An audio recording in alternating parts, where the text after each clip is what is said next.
What's your favorite scary movie? What's the Boogeyman? You hang up on me again, I'll cut you like a fish, understand?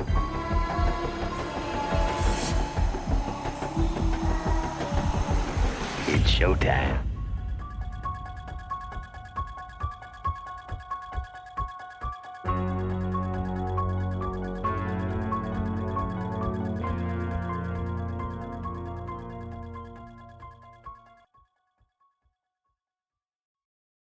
Hello, everybody, and welcome back to You Can't Kill the Boogeyman podcast. We are your hosts. I'm Robby. And I'm Sammi. And today we are talking about Halloween 2018. Finally, after this long road. In the last trilogy.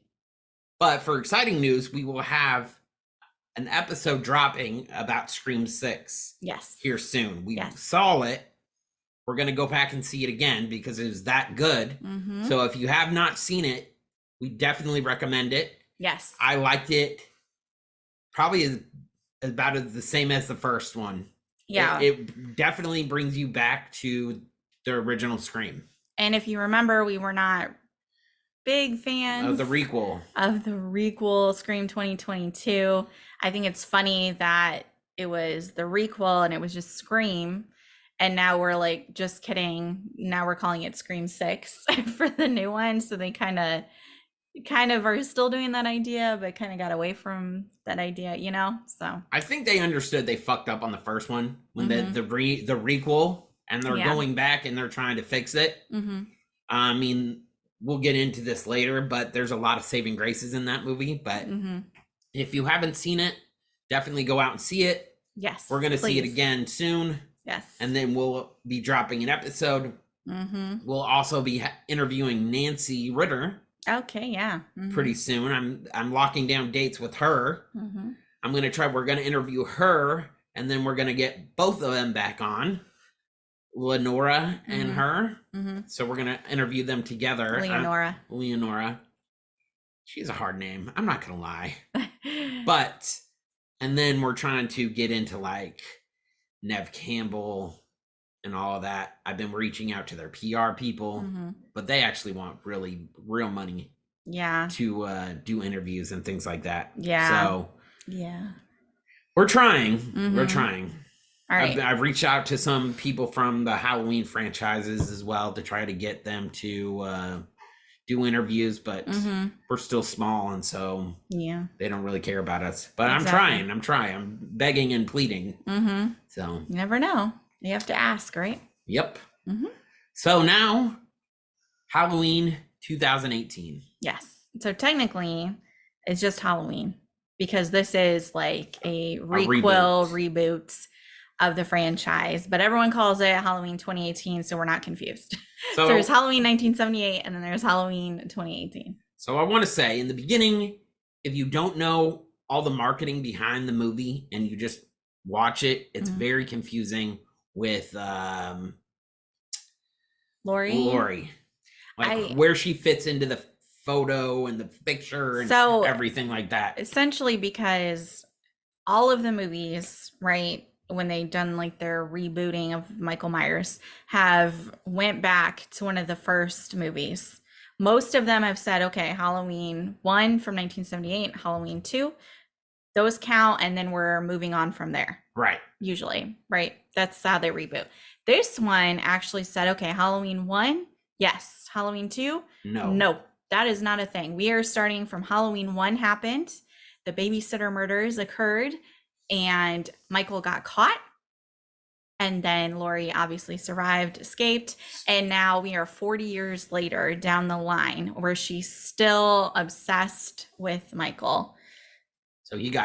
So basically what they're saying, they got caught in episode 1 or movie 1. Yes, that's why he's in the insane asylum. Yeah, so that's why he got locked up again, because they did catch him.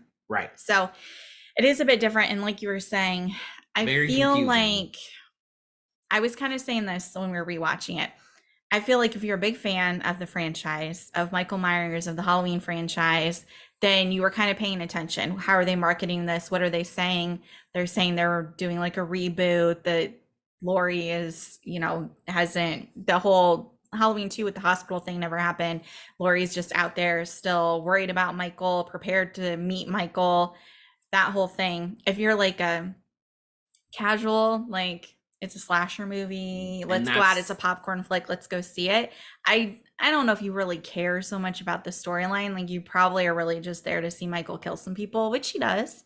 So you get your fix there. And if you're a little lost on the storyline, you're probably like, it's one and done to you, not a big deal. I think the big nerds, hardcore fans knew what was going into this. True. I kind of was thinking of it like, this is not in the same realm at all. But when we were recently talking about like Harry Potter, so follow me, okay? We were talking with Dan on the Pixie Dust Twins, because we're gonna be doing a whole summer of it. So it's been a hot topic with me, Ashley, and Dan. Okay. If you read the books, then you went to the movies. Dan said like they made the movies, the Harry Potter movies, for the fans of the book, because there are certain storylines in Harry Potter that you probably wouldn't understand or follow as well if you didn't read the book. Okay. So I kind of think of it like this way. If you kind of know the history of Michael Myers and what's happened, and you follow the marketing and what's leading into this movie and what they're saying about it, you're good. Like you're like, I get it. I understand what we're about to walk into. I'm going to be able to follow this. And I understand that, but I'm kind of taking a different approach to it. I'm standing like, if you're just walking in off the street, right? Know nothing, and you're like, what's going on in this movie? That's the approach I'm looking at. I knew going into that how everything is going to unfold. But if you're just the casual guy that's saying, oh, I want to go see a movie today, what am I going to watch? Yeah, because they don't really do anything in specific reference back to the original. Like they don't play you any clips or, you know. They don't refresh your memory. They don't do that. So they're really assuming that you have some sort of knowledge of the franchise to go into it. Right. And, that's what they chose to do. But you were also telling me, I might be jumping ahead, they didn't think they were going to get another movie. They weren't sure. Yes, I do have a note on that, but yes, they were not positive that they would be able to do more than one movie. Okay. Yeah. So, all right, let's jump into it. Okay. So got some fun taglines for you. First one, face your fate. It's not bad. 40 years later, evil returns home. So kind of setting the timeline a little bit there. Right. Yeah. You don't believe in the boogeyman? You should. And that's actually a line from Laurie that they threw in there as a tagline. Yeah. And last one, trick or treat. So. What do you think about that one? I mean. It reminds me of Resurrection. Trick or treat, motherfucker. I mean, yeah, it's a little vague, but it is accurate because, again, we are back on Halloween night, so. In the movie, they have a lot of callbacks to other. I have those all listed too. Other movies in the franchise. Yes, I have a big long list of them that we're gonna go through. All right, so quick summary. It's been 40 years since Laurie Strode survived a vicious attack from crazed killer Michael Myers on Halloween night. Locked up in an institution, Myers manages to escape when his bus transfer goes horribly wrong. Laurie now faces a terrifying showdown when the masked madman returns to Haddonfield, but this time she's ready for him. Dun, dun, dun. This one is rated R for brief drug use, bloody images, imagine that. Horror, violence, language, nudity. Genre, again, holiday, horror, mystery, and thriller. Again, I don't know about the mystery part, but maybe that seems to be one giant category is mystery and thriller that they keep throwing on this, but I don't know. Thriller? Yes. Mystery? Not so much. No. Although I guess maybe there's a bit of a mystery in how he actually escaped. So I don't know. Maybe you could say that. So our director on this one is David Gordon Green. Producers, we have 18. 18 producers. When you first told me that blew my mind. Yeah, a bit longer than we have ever had for any of these movies. So we have Malik Akkad, he's a producer. Laura Altman, she is an associate producer. Bill Black, producer. Jason Blum, producer. From Blumhouse Pictures. I was going to say, if you recognize that name, Blumhouse Pictures. John Carpenter, executive producer. He is back. back, ladies and gentlemen, John Carpenter. Officially, he is not listed on here as I created the characters and get a credit for writing. He is an actual executive producer. I think he came back because he liked the story so well. Yes, they talked to him about it and he was invited, and I'm glad he accepted. Scott Clackham is an associate producer. Jamie Lee Curtis, executive producer. Get that money. Good for you. Good for you, Jamie Lee Curtis. Zane Devine, executive producer. Ryan Freeman, executive producer. Sean Gowrie, co-producer. David Gordon Green, executive producer. Again, get that money, not just as a director. Good job. Danny McBride, executive producer. Rick Oskow, co-producer. Cooper Samuelson, executive producer. David Thwaites, executive producer. Ryan Turek, co-producer. Jeanette Volturno, executive producer. Attila Salih Yusur, co-producer. So we got to congratulate Jamie Lynn Curtis for winning an Oscar. Yes, that just happened. Yeah. Yes, for Everything Everywhere All at Once. I hope I got that right. That title's so congratulations to her. Yes, and she had this great video that I reposted on our Instagram if you haven't checked it out. And basically, like at the SAG Awards, so this is not the Oscars, but it's award season, right? So at the SAG Awards, they do this great thing because it's put on by the actors.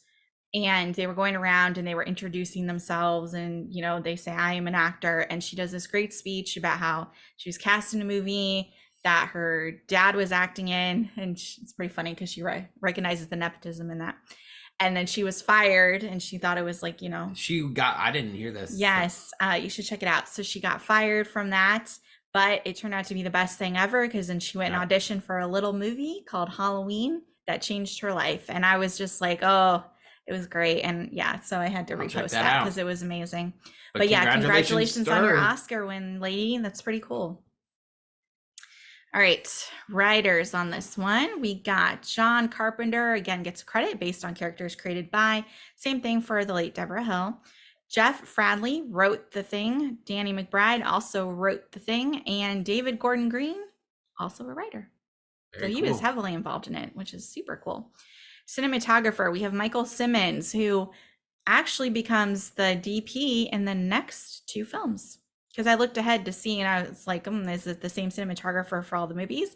But DP is a promotion, right? Director of photography. Yeah. Yeah, so he got a promotion for the next two. Yep. So he's still around. So, I mean, they had the same team on all three films. So there's none of this clusterfuck that happened beforehand. So that's really great. This movie was released on October 19th, 2018. So we are back at the Halloween season, as I feel like they always should be. Its budget was an estimated $10 million. 10 milli. Which, again, over on the Pixie Dust Twins, we've been doing Marvel. So those budgets on those movies have been like hundreds of thousands of millions of dollars. So when I saw this, I was like, that's low because it's such a night and day thing because they don't have the same CGI budget and all that. Absolutely not. All right, so 10 million for the budget. It's gross in US and Canada. It made 159.3 million. So I guess it made it back. Yeah. A couple times over. Yeah. And its opening weekend, it actually made 76.2 million. Yeah. So opening weekend, it kind of recovered that. Yeah. That budget, which I'm not surprised. This was super hyped, I remember, in 2018. Everyone was ready to go see it. Because it was just coming back. It was a big deal. I mean, it was just, Laurie was back. John Carpenter was back. Yep. You couldn't go wrong. This one has a runtime of 1 hour and 46 minutes, and we are distributed by Universal. They have snatched it back up. Because they knew that this was going to be something. But the funny thing is you can't find this on the Universal streaming app. I am very confused about these deals these freaking companies make, because it was chilling out on Peacock. It was on Peacock for a long time, and now it has moved over. It seems to be on Amazon. Yes. So they clearly have a distribution deal with them. Sure, you have to rent it. But it's fine. We just watched our Blu-ray. We have the DVDs. Well, Blu-ray, because, you know, it's 2018. It's not DVD. It's a Blu-ray. Yeah. All right. So camera. There's a bunch listed for this. So an Arri Alexa Mini. Okay. A Cook Anamorphic. Okay. SF. And a Hawk V-Lite lenses. Arri Alexa XT. I don't even know what that is. It's a great camera.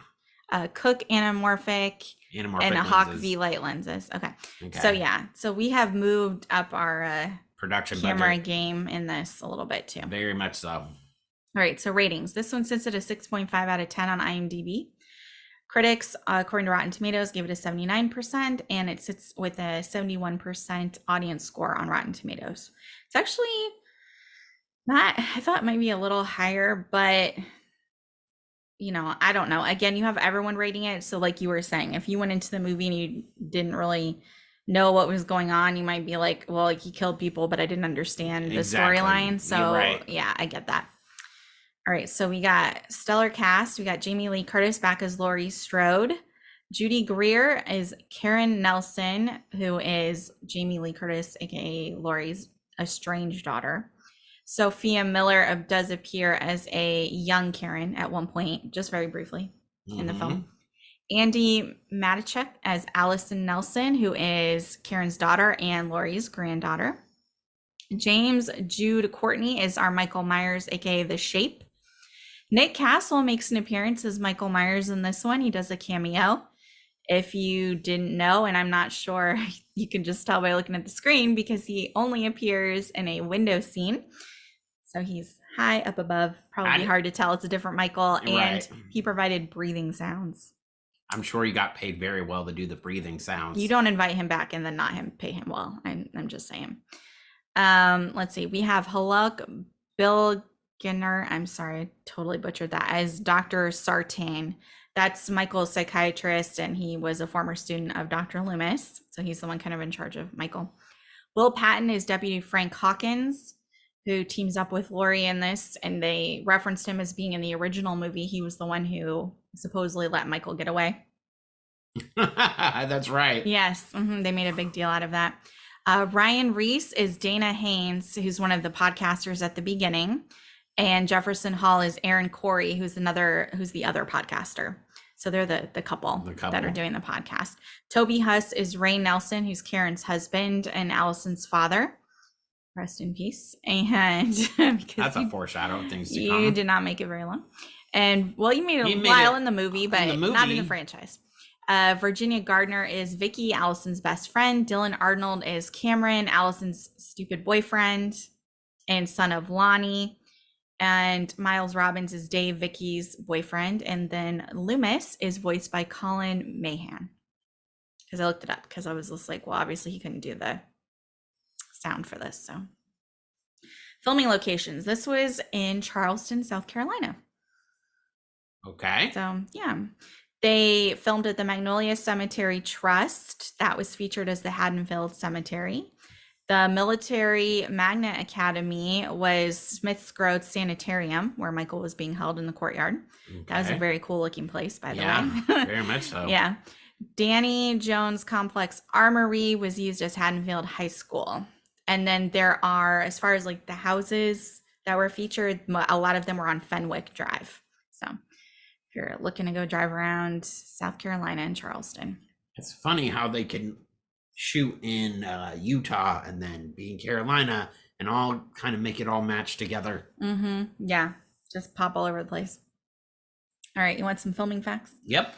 Okay, so the film's producers, one of the producers is Malaika Akkad. As I said, he was the first one listed. He is the son of Mustafa Akkad. If you'll remember, he's been named in every one of these movies. He was way at the beginning, helped get the franchise off the boat. Off the ground. Yeah, off the ground. There we go. So Mustafa Akkad was actually murdered along with his daughter Rima, who'd be Malik's sister, in the terrorist bombing of Amman, Jordan. They were at a hotel there in 2005. Wow, I didn't even know that. Yes. And Jamie Lee Curtis has recounted how the first person she saw when she came to set on the first day of filming was Malik, and she remembered him as a 7-year-old child visiting the set during production of the very first film. And she said that seeing him for the first time brought tears to her eyes because, you know, in remembering his dad and the history. So yeah, I did not know that either. I knew he had passed, but I was like, oh damn. Yeah, I didn't know he got whacked. It wasn't like illness or something, like he got bombed. That's insane. Crazy. So, after failing to develop a new Halloween film in time, Dimension Films lost the production rights for a sequel, which reverted back to Miramax, which then joined with Blumhouse Productions. In May 2016, a new installment was officially announced with original co-creator John Carpenter's involvement as a composer, executive producer, and creative consultant. Principal photography commenced on January 13th, 2018 in South Carolina, and they finished by February 19th. Okay. So not too long. It was like a 28-day film shoot. Yeah. The role of Allison, Laurie's granddaughter, became somewhat of a coveted role. Multiple popular actresses, including Lucy Hale and Emma Roberts, met with Danny McBride to personally talk about the movie, but the studio decided that they wanted to go back to the roots of the first movie and cast an unknown actress, similar to how Jamie Lee Curtis was cast in the original. Well, that's cool. And I thought that was very cool, too, that they allowed her to be in that because of what they wanted to do with the film. So Danny McBride said that they originally planned to do 2 back-to-back movies, but they decided to scale it back to 1 film. We were like, let's learn from this, see what works and see what doesn't. But we definitely have an idea where we would go with this branch of the story and hope we get a chance to do it. And they did. Surprise. Spoiler, there's 2 more movies that came out of this. Throughout the film, several characters talk about Cameron's dad, Lonnie, and what a troublemaker he was and continues to be.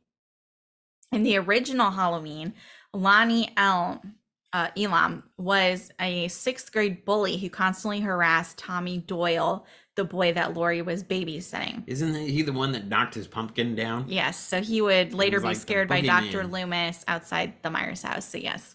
So that is the tie-in there. So Cameron's dad is Lonnie, the asshole from the first one. Okay. Yeah. Shouldn't date him. No. He's a jerk. Just saying, Allison. But anyway. Okay, so this is the first Halloween movie to be shot digitally instead of on film. But they probably edited it to look like film. Isn't that like what you do? Yeah. You don't shoot on film, but you make it look like it was on film. To save money. Mm-hmm. But you have a $10 million budget. Mm-hmm. So I don't know why you just don't cop the film anyway. I don't know. Working titles for this movie included Halloween Returns, Halloween H4O, 40 years later.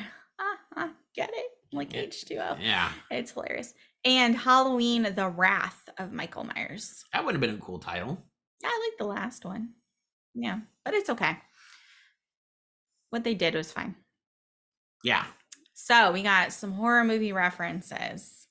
Okay. This is where we're going to get our list of what we're paying homage to from not just the first Halloween film, not just the second Halloween film, but like all the damn Halloween films, even though this one is pretending that essentially none of them exist. Exactly. But we have references to them. It's very funny to me. So they still are paying some sort of tribute to the contributions before them.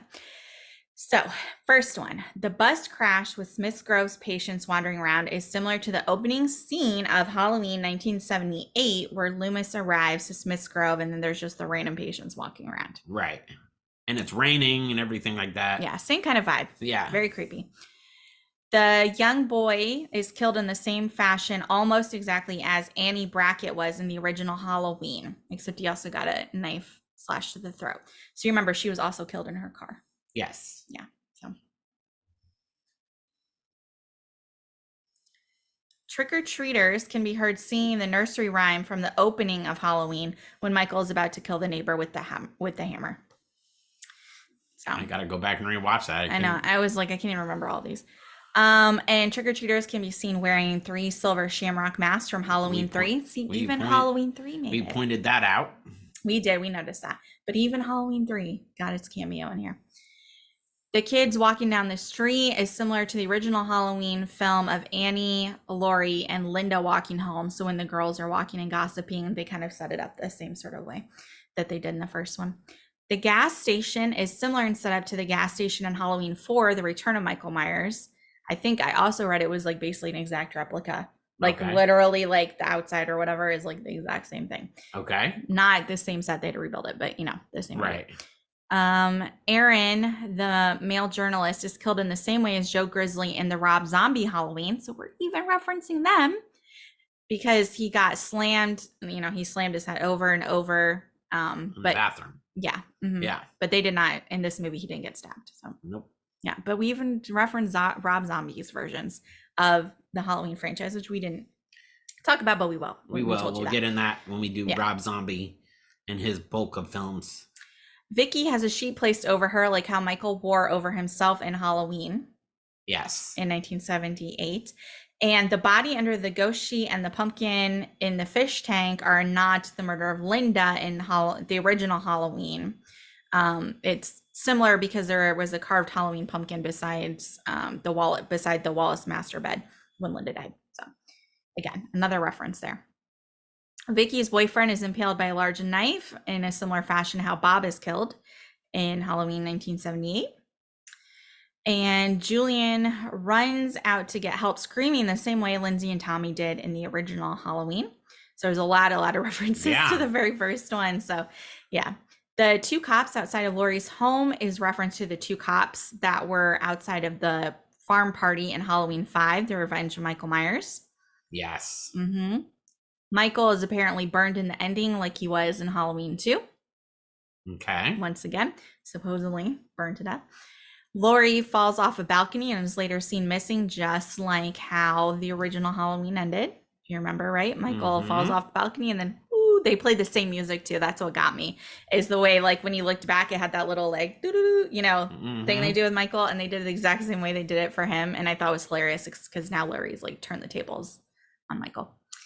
When Michael kills his doctor, he does so in the same way that Michael kills the bouncer in Rob Zombie's Halloween 2.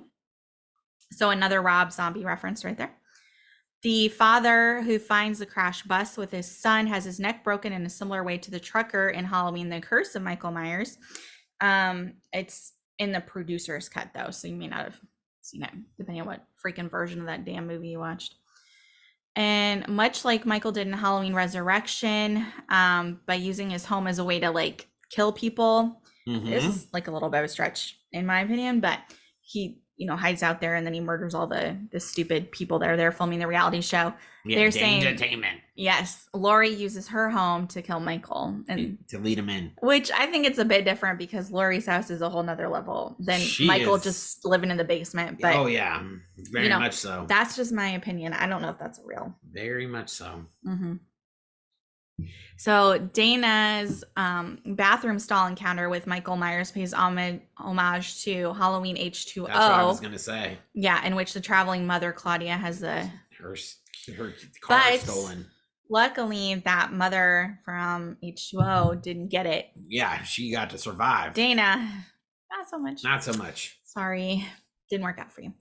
When Michael kills the woman with the hammer, she's wearing her hair in curlers and a red bathrobe, and there's a cutting board with him and the big chef's knife on it. And this is a nod to the scene in Halloween 2 where Michael steals the kitchen knife from Mrs. Elrod, who's also in curlers and a bathrobe, while she's cutting up the ham on a cutting board. I got that one. I was like, oh, this is like the Halloween 2 reference.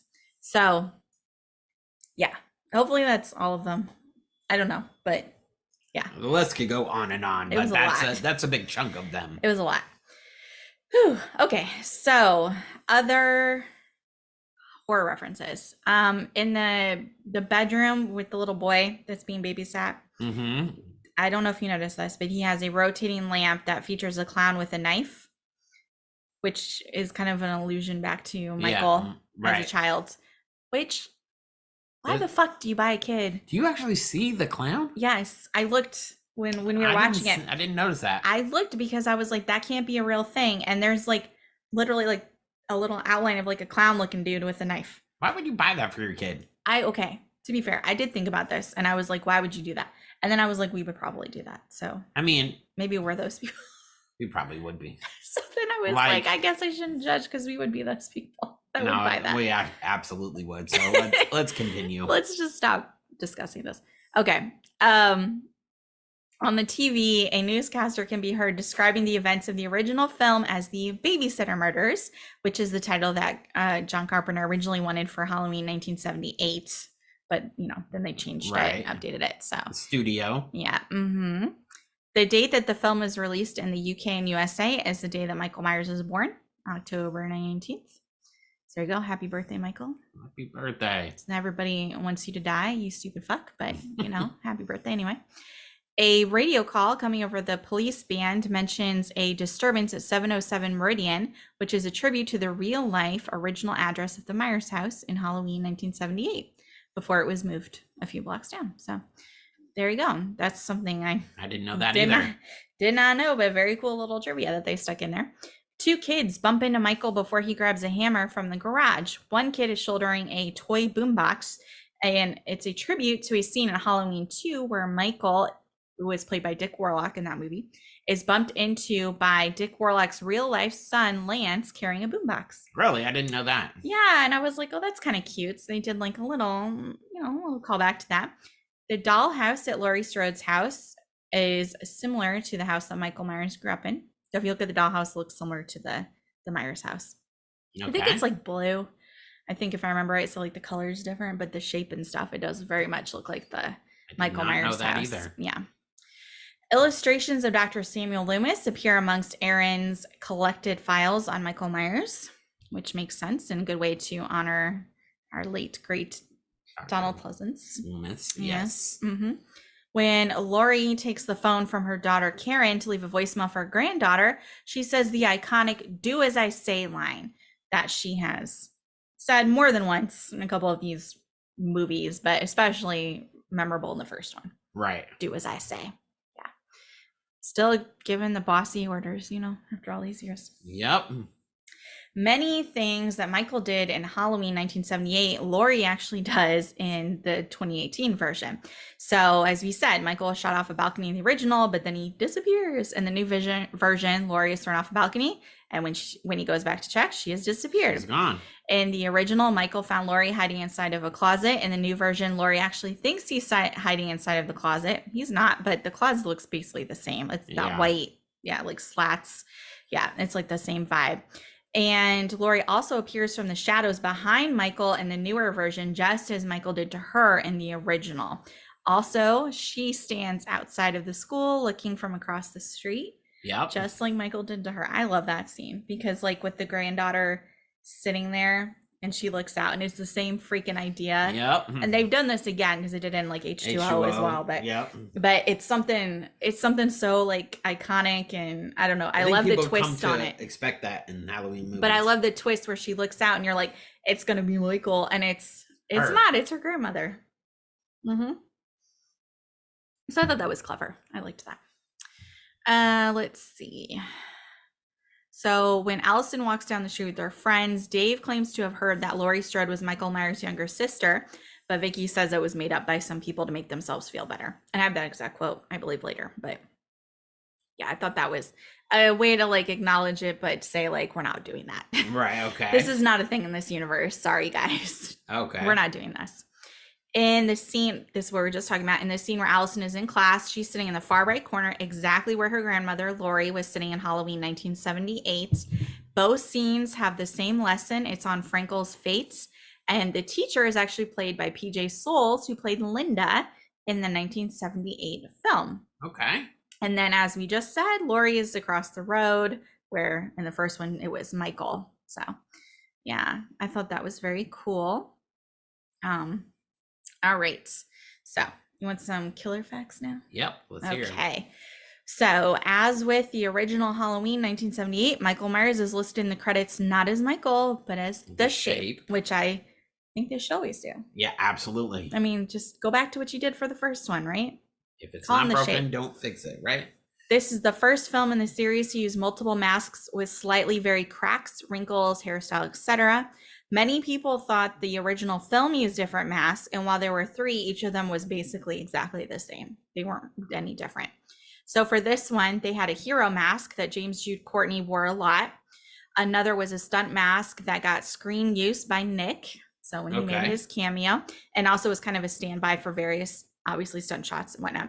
And then a third one was like set dressing. So it's like when the doctor takes it out of the bag at the beginning, and when they're like waving it around at Michael, which I would not do if I was that close to him, but it was just like an extra one. So it wasn't really worn, is essentially what I gathered from that. It was just kind of set dressing.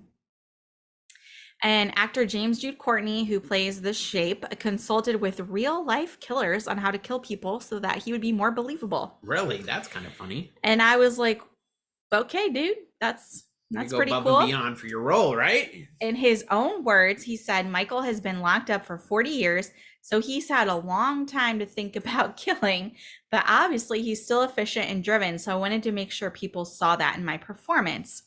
There's a stealth efficiency to the way an actual trained killer works. Movies tend to dilute that quality with dramatic pauses and dialogue, which a true predator wouldn't waste time doing. That efficiency is what I took to the part of Michael Myers. I agree with that. And I think that's very cool. And I do enjoy James's portrayal of Michael. I think he did a good job. His, let's see. So Nick Castle, as we said, he makes a cameo in this movie. So his cameo in this film makes the then 70-year-old Nick Castle the oldest actor to play Michael Myers. I can understand why he only looked out the window as the Shape. Yeah, I mean, yeah. He's getting kind of old to do. A little older to be doing all the nonsense that's required from Michael. He is also the third actor to play him more than once, behind the late, great George P. Wilbur, who played him in Halloween 4 and Halloween, The Curse of Michael Myers, and then Tyler Mane, who was in Rob Zombie's Halloween 2007 and Halloween 2. Okay. So, yeah, there you go. So that's very cool. And this is the first Halloween film to feature an adult Michael Myers murdering an actual child. And you said when we were watching it, because, you know, it'd been a minute since you watched it, you're like, does he kill him? And I was like, yeah, he does. Yep. And this is the first time. So, yeah, getting a little more brutal. Yeah. But it's good. Good. Makes a good movie. Absolutely. Okay. So we have 18 deaths. Okay. In this movie. 18. So we got a police officer, number 1. You know, he's dead. Like, yeah, we found him. He's dead. From the bus. Yeah. Kevin had his neck broken against a car window. Police officer number 2, again, we found him dead. Kevin's dad had his neck broken. It was pretty brutal looking, the way that he like twisted him and stuff. It was pretty gross. The gas station clerk had his jaw ripped open. Okay, this is from Dead Meat Wiki. I always have to give them credit when we're doing this because some of their descriptions. So I'm going to read exactly what Dead Meat Wiki said. Gas station clerk, jaw ripped open like a motherfucker. Like a motherfucker. And I was like that's dying funny. when I read this because that's accurate. It's very disgusting when you see him just like, that image is in my head. The mechanic was beaten to death. Aaron had his head bludgeoned to death. Aaron had his head bashed 10 times against the wall and the door. I think it's great that they counted 1, 2, 10 times. Dana had her neck broken. Gina was beaten to death with a hammer. She was bludgeoned to death. You like that word, bludgeon? I think it's Pops. Beaten to death. Bludgeoned to death. Bludgeoned to death. Okay. Andrea was stabbed through the back of the neck. Vicky was stabbed 2 times with a knife. Dave was found pinned to the wall with a knife. Yes. Like we said, like Bob. Back in the day. Oscar was stabbed in the back and impaled through the chin on the fence post. Yes, he was. That was pretty gross. Brutal. Yeah, that one was impaled. There you go. There's another good word for you. Impaled. And you know what the best part of that was? Like the imagery with that one too, because he had like the double horns and stuff on. Mm-hmm. So the shadow of it, I don't know. I just think it made it even better too. Like even just the outline of like seeing it. Yeah. Okay, Dr. Sartain, as we said, his head was stomped to mush. Yes. Very accurate description, Dead Meat Wiki. Thank you for that. Officer Richards was stabbed in the head. Officer Francis was straight up jack-o'-lanterns. Oh my God, I love these descriptions so much. This is why I don't do this myself, because I found them and they are amazing. Ray Nelson was garroted by Michael until his neck broke. And Frank Hawkins, not by Michael, but was stabbed in the neck with a penknife by that stupid asshole Sartain. You're right. But as we know, it looks like he died. And then just kidding, he's alive in the next one. But technically in this one, they just leave him there, and then he like backs over him or drives over him with the car a little bit. So it's like he's dead, but right, he made it. He pulls it through. Yeah, so he shall live for another movie, but. In Another this, two it movies. does, yeah, another 2 movies. And it does seem like he's dead, though, in this one. So that's why he made the list. Okay. So, like 17 and a half, Okay. if we want to be particular about it. All right, so special effects. So the intro, the pumpkin is back. Remember, it Yes. disappeared. We talked about that. Yes. So to achieve the intro sequence where this pumpkin, instead of decaying, comes back up, David Gordon Green revealed that they used a normal pumpkin. They put it in front of a camera and then filmed it for a couple weeks until it rotted. Really? Yep. Okay. And then they just reversed it. Okay, that's kind of cool. Yeah. So it's a real life disgusting ass pumpkin. Can you by the imagine end. actually doing that and letting it just rot? And then the PA has to go like deal with it. Okay, we Yes. filmed it, so I need you to dispose of this I need you disgusting to clean thing. it up. Yes. That's like, no, so gross. Redesigning the Michael Myers mask is not something to be taken lightly, and David Gordon Green knew that they had to do it right. So to get the job done, he turned to Oscar-winning FX and makeup artist Christopher Nelson, who has worked on Suicide Squad, Kill Bill Volume 1, and a bunch of other stuff. And he is a self-professed Halloween diehard. So he took the opportunity of a lifetime and ran with it. I will have to tell you, I think this Halloween mask is the best in the franchise. I can't remember if I like this one or Kills better, so I will come back to it. But if we're going right based now, on what we've watched, this is my favorite. Yes, as of right now. Well, yeah, I think I do like even better than the Yes. original. No, I do. agree. I think I like I think the beat hair up look of falls, it the and stuff. eyes. Mhm. As of right now, Mhm. this is the best one. And it we'll could do- be different in Halloween Kills and Halloween Ends, But as of right now, but as of right now, this is the best mask. and we will do a breakdown. yes, in our very last episode of this season. So when asked what the directive was that was given by David Gordon Green in terms of nailing the essence of Michael Myers and how they wanted the mask to look, Christopher Nelson said it was, let's not put our own spin on it. So we can put our own spin on it in other aspects of the film and other departments, but let's not put our own spin on Michael Myers. So again, we're approaching it with the passion and as if we're huge fans of the original, which they are, which is true. Everybody in the project were very passionate fans of Halloween, and we all went into it with a collaborative, passionate thing. So that was the directive. Let's not put our own spin on it. Let's give everybody what they want. Let's make it what we want to see and how we want to see it. And still, after 40 years of dwelling on that original mask, we've had 40 years to do it. So basically, that's great. Yeah, that's the way that they looked at it. So let's not fuck around like they did with some of the other movies. And I appreciate that, which is probably why this is a big hit with most fans. Yes. The mask, meaning the mask, there's not complaints about it like we've seen. For costume fittings of the coveralls, James Judy Courtney wore a Night Owl Production Creep Michael Myers mask.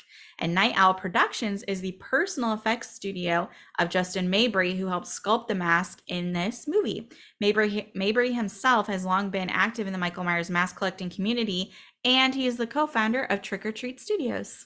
Trick or Treat Studios. Okay. And Trick or Treat Studios, if you look it up, are big time producers of all of the Michael Myers masks that you can purchase for your own Halloween collection. I did not know that. Look them up. Trick or Treat Studios has a lot of cool Halloween stuff. Yeah, props, whatever. Yeah, but they make a lot of these. They make all of the stupid Shamrock movie masks and stuff. I believe now all of that is owned by them. So That's it's very pretty cool. cool. They're a very cool company. And I think Kevin knows someone who works there or owns it or something. That's pretty cool. Have to ask him, but I'm pretty sure Kevin said that. That's really cool. Very cool. So Jamie Lee Curtis revealed to Chris Hardwick on his podcast that she performed the sounds of the baby crying when Michael walks through the house after slaughtering the resident with a hammer. And I thought that was just interesting. Yeah. Yeah, I didn't have much else for the comment on that. I just was like, that's weird. Okay. So finally, our last bit of general trivia. This became the highest grossing Halloween film its opening weekend. No shit. That makes sense. Yeah. From the original Halloween cast, we had Jamie Lee Curtis, Nick Castle, and PJ Souls return, as we said. And John Carpenter came back as an executive producer, and he is credited for the music score. And although Carpenter generally prefers not to be personally involved in the sequels and remakes of his own works, he usually just accepts the screenplay, credit. Producer Jason Blum convinced him into taking a more active role in the movie as a spiritual advisor. As a spiritual advisor, okay. Carpenter met director David Gordon Green and writer Danny McBride, loved their pitch of the story, and then contributed with several script ideas. So he was very happily a part of this movie, which I think is cool. Awesome. Yeah. Halloween 2018 was the biggest horror movie opening with a female lead, biggest movie opening with a female lead over 55, and biggest opening for any of the Halloween films, as we just said. It was also the second biggest horror movie opening ever after It from 2017. Oh, okay. And it was the second biggest October opening ever after Venom. Wow, okay. Now that was as of like 2018, so that may have changed, but at the time, these were the stats. Wow, when this movie came out. So yeah, Jamie Lee Curtis credits this film as living up to the original, and I would agree. I agree with her. While the film ignores all previous sequels and reboots, it pays homage to all of the Halloween films, and that was intended by co-writer Danny McBride. So I don't know if he was the sole reason that got in there, but they specifically mentioned him, so he may push to sneak some of that stuff in there. I think it makes the script better and the I movie like those. better. Everyone loves nods to stuff. Yeah. Honestly, whether it's other horror movies or whether it's your past horror movies. And they did a lot of Michael Myers references. We weren't really like Scream loves to go outside of itself and reference like all the general Halloween movies, but or horror movies, but this one went back to all of the collection of Halloween stuff that it could get into. Yeah.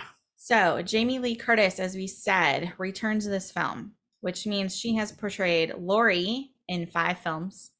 You know, now it's more, but as of this. So 7 so she films was total. in Halloween 78, Halloween 2, Halloween H2O, Halloween Resurrection. So that's 4, and then this one was 5, and then the last 2 that we know she's in 7. She was also the voice, if you remember, of Santa Maria, the curfew announcer, and telephone operator in Halloween 3, but she was uncredited. So technically, I'm sure she got paid for it, even though she was uncredited. I'm sure she got paid for it. But technically, she was in 8 movies. So there you go. The music is composed, as we said, by John Carpenter and his son Cody and his godson Daniel Davies. And the trio had previously collaborated on John Carpenter's Lost Themes and Lost Themes 2 albums. That's cool. Was cute, like a little family affair. Doing a lot of nepotism in Hollywood. It is, as we've said. This is distributed again, as we said, by Universal Pictures, which is their first involvement with Halloween since Halloween 2 and Halloween 3, when they said, "Get the fuck out of here! You're not doing a good job. I don't want to be part of this anymore." Now they welcome it with open arms. Now, like, yes, please come. Producer Jason Blum and his distributing company Blumhouse. This is their first major horror icon film. They do a lot of horror films, but they don't always deal with like the icons. Right. So now they do. Now they have an exclusive deal. They got that money. This is the first, as we said, Halloween film to be released in October since Halloween 5, which much better decision. You're right. You know, Trick or Treat Studios obtained the official costume licensing rights for this film. So as I said, there you go. And all of the police vehicles have the sign of Warren County. Warren County is where Western Kentucky University is located. And this is where John Carpenter went to college. Okay. It's a little nod to him. I wonder if he liked being back in town to film it. I doubt he was actually on set. Well, this was filmed in North Carolina. The homage is to Kentucky. Right, so right. Different. No, I got you. Yeah. Different places. Okay. So we got some quotes. So first one, Laurie, "Happy Halloween, Michael." And then I think she stabs him, if I remember. Does she? Is that right before she stabs him? I feel like she says "Happy Halloween, Michael," and bah! Yeah. Yeah. So either way, I like the line. So Laurie says, "I always knew he'd come back. In this town, Michael Myers is a myth. He's the boogeyman, a ghost story to scare kids. But this boogeyman is real. An evil like this never stops. It just grows older, darker, more determined. 40 years ago, he came to my home to kill. He killed my friends, and now he's back to finish what he started with me. The one person who's ready to stop him." Dun, dun, dun. And I just like it because they say Boogeyman a lot, and I don't think we've really heard that reference since the beginning. No. Yeah. The Boogeyman's coming. They really did that in the first film. Yeah. And then they kind of got away from it, and now they're bringing it back. And I liked that. So I like that for obvious reasons. Also see the title of this podcast. So I liked this scene. Michael is attacking them at Laurie's house, and Karen is down in that little hidden room, and she's the secret bunker passageway. Yes. A little bunker. So Karen is saying, I can't do it, and she's crying and making a whole scene. And so Michael wanders up, and then she says, gotcha, and then bam, shoots. I think that is a cool scene when she's like, I just can't do it. It's like she's really laying into it. And you're just like, don't be a pussy, just fucking shoot him, right? Mm-hmm. And she pops She's just him. messing with them. Yeah. She's Laurie's daughter, after all. Laurie, when she's being interviewed by the podcasters, she says to Aaron, you don't believe in the boogeyman? And Aaron says, I believe in Michael Myers, a deranged serial killer, but the boogeyman, no. And Laurie says, well, you should. As we said, it was in the taglines at the beginning. But I enjoy that too, because again, we get the boogeyman reference, and no one is listening to Laurie and what she's saying about him, which we will talk about in a second. Then we have Allison talking to her friends. I referenced this a little bit ago. Allison says, everyone in my family turns into a nutcase this time of year. Vicky says, if I were you guys, I wouldn't celebrate either. I would just put up a Christmas tree instead. Skip over all the creepy Halloween shit, right? Does your grandma ever talk about it? And Allison says, yeah, it's pretty much all she talks about. It defines her life. She's been traumatized ever since. And Dave says, wasn't it her brother who cold-blooded murdered all those people, all those teenagers, or murderlated, all those teenagers? And Allison says, no, that's just a bit some people made up to make them feel better, I think. So there's your reference saying, this is not that movie. We're not doing that. I don't know why Haddonfield just doesn't cancel not Christmas, but Halloween altogether. And I don't know if you noticed. In the movie, they're like, what are we going to do? Cancel Halloween? And I'm like, yeah, that's what you do. But they're talking about you should just skip it and go to Christmas, right? If you notice in the movie at the end, Karen is wearing a Christmas sweater. Yes, I know. I see that. Which is hilarious. Yeah. Yep, that's what we're going to do. I think when they pick up, she's wearing the same sweater. Yeah. And so, yeah. Yeah, she's got a Christmas sweater on. Don't make me cancel Christmas. Dr. Sartain, in his final words of the movie, says to Michael, say something. And then Michael crushes his skull. So, still doesn't talk. Loomis on the tape recording, like we said, that wasn't actually Donald Pleasance, but It's supposed to be Dr. Loomis. So you can hear him say, my suggestion is termination. Death is the only solution for Michael. There's nothing to be gained from keeping evil alive. A shot of sodium thiopental would render him unconscious. Is that really a drug? Yeah. I'll be with him to make sure his life is extinguished. My ear on his chest to hear for myself that his vitals no longer function and immediately incinerate the body. It needs to die. It needs to die. It needs to die. So that's a real drug. Yeah. So how much do you think it would take? I don't know. I mean, you probably need all of it in the world to actually kill Michael Myers. Absolutely. Just based on Michael's past history. So really enjoy this movie. Yeah. Really like it. Really entertaining. I was saying to Robby, we were rewatching it. To me, we have talked a lot about how we enjoyed the Dr. Loomis character up until he passed. Yes. He wasn't included anymore. And he's missing in this movie for obvious reasons. He can't be here. And I was just saying how it feels like they took some of the Dr. Loomis character and gave it to Laurie, because here she is. Everyone very obviously is like, this lady is batshit crazy. She's obsessed with Michael. She doesn't know what she's talking about. What is her problem? Her own family thinks that. She's even the sheriff says that. Exactly. They all think she's crazy. She goes to watch him on the bus when he's getting moved. And it's like a whole thing. She's got this whole crazy house. She taught her daughter how to shoot when she said she was 8 or whatever. And everyone portrays her as she's insane, but she's not.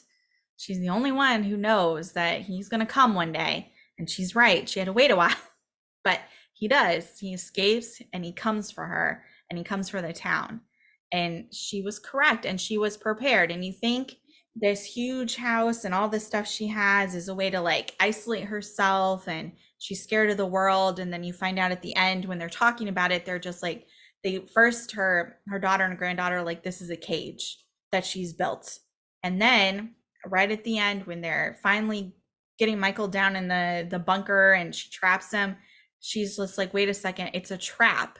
So the whole time Lori built all this stuff was so she could trap Michael. The weird gates in her house, all of that was so she could trap him and burn him to death. I think that's great when she's going room to room and closing the gates. Yep, one by one. Really cool. And she's got her gun and she's ready and she's not afraid to check everywhere. Such a difference if you're going off of the timeline from one to this one, where she's hiding in the closet, she's afraid of him, she's running away from him, she's trying to escape, and she sits crying and talking to Dr. Loomis, and she's like, it was the boogeyman. And now she's like, come on, motherfucker. I built my house for you. Come on. I'm waiting. Yeah. I got you. I love it. Yeah. I agree. Love it. I love the development, and I can see why Jamie Lynn Curtis was excited to be back to do this, honestly. Yeah. And why she wanted to kind of make this her final chapter. I get it. But who knows? But I do think the decision was a good one.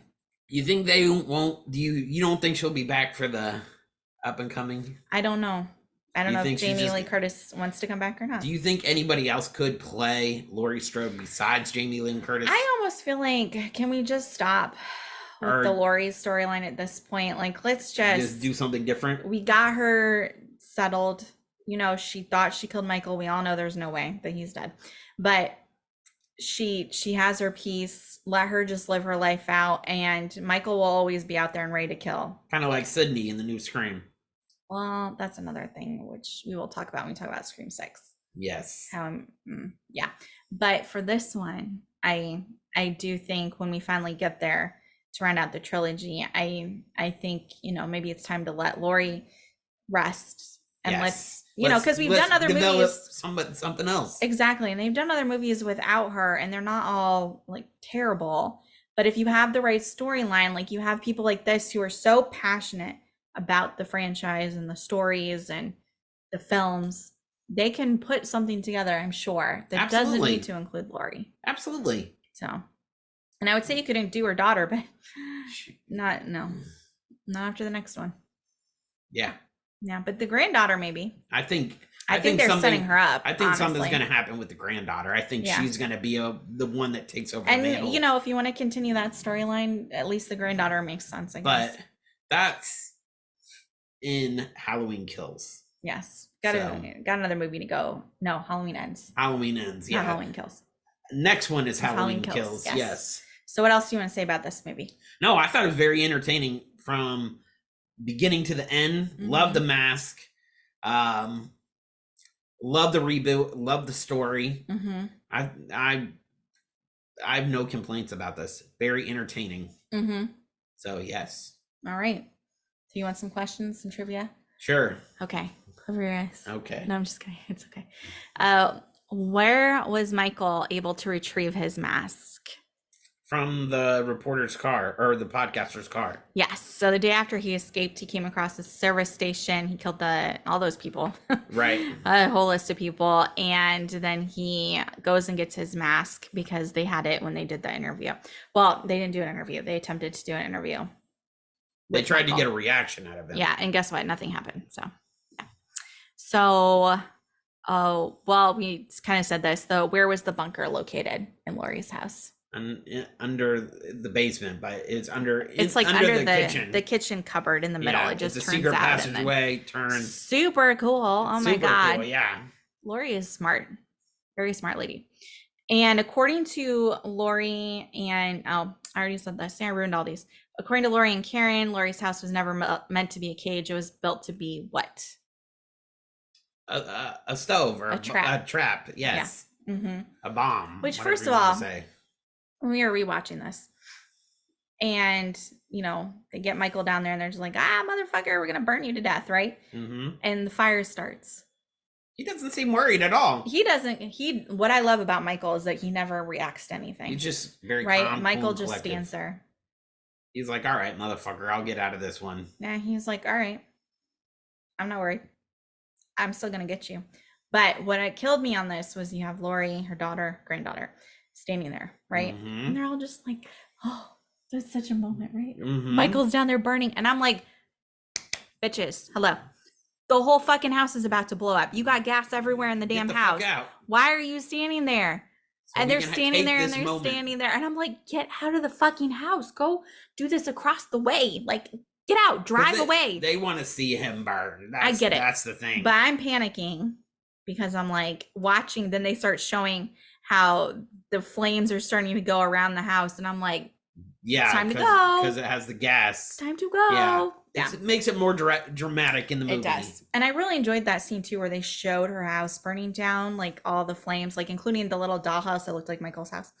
And, you know, like how the flames come up and everything. And the way they did that scene, I thought was very cool too. And just showing like the ending. Because it's kind of like how they've done, like in the first Michael Myers, where like they just did like shots, like still shots around like the darkness and all of that. And now you're doing it with the fire. Yes. It was like very reminiscent of that and very cool. Yeah, I agree. I like the shots they did in this. There was that one where before Michael went in the house, who was on the phone? It was just some house that they were passing. And he looks in the window. Yes, and you see his reflection. But all you see is the reflection. Very cool. I really liked that. And they did their classic things too. Like when that dumb kid that tried to kiss Allison, when he was just laying on the ground being pathetic, and then Michael like slowly appears in the back frame. Like that's the shit that people like to see. Right. Like you were saying. Like then you're like, hell yeah, there he is. I knew he'd pop up soon. Yeah. You know? Right. Yeah. So it's stuff like that. They kept some of the original classic Michael moves, but also switched it up a little bit. And I really liked that. I thought it was very cool. Yep. So yeah, great movie. Well, guys, let us know what you think of this movie. Do you like it? Do you like it? Let us know in the comments below. Thank you for tuning in. Please like, subscribe, leave a comment. Yes. Please share our content. Really does help out the podcast, the station, the channel, whatever you want to say. And I want to tell you, I am the new host of the Amateur Stoner podcast. Episode 6 will be out soon. Please like, subscribe that. And please like and subscribe to the Pixie Dust Twins. And yep, we are moving into... No, we are still in March. Okay, so we are still talking about Marvel. I'm sorry, we're always ahead on recording. So I'm trying to remember. So we are still in the midst of our Marvel March. So we just released an episode. It's very long, so buckle up. We're talking about all of the 2022 Marvel projects that were on Disney Plus. Okay. It's a long episode, but it's a lot of fun. I think it's a good episode. And once March wraps up, we'll be moving into Star Wars. So, all right. What else do we got? Ashley is covering, I think, fantasy books this month over on her podcast, by Ashley Danny Podcast. Okay. And then The Painful Truth, we've got Mental Health Part 2 coming soon. Yep. Yeah. All right, guys. Covers it. Thank you guys so much. Really enjoy it. Yeah. Have a good one. Bye. Bye. You Can't Kill the Boogeyman podcast is produced and hosted by Robby and Sammi Brooksby as part of the Limitless Broadcasting Podcast Network. Post-production and intro by Sammi Brooksby. Follow the show on Instagram at BoogeymanPod. You can also follow the Limitless Broadcasting Company at Limitless Broadcasting and your horror hosts at Robert 1950 Studios and at The Samalam. We also have a TikTok at 1950 Studios. Email your creepy comments and spooky suggestions to us at boogeymanpod@gmail.com. Don't forget, everyone is entitled to one good scare. Have a horrific week.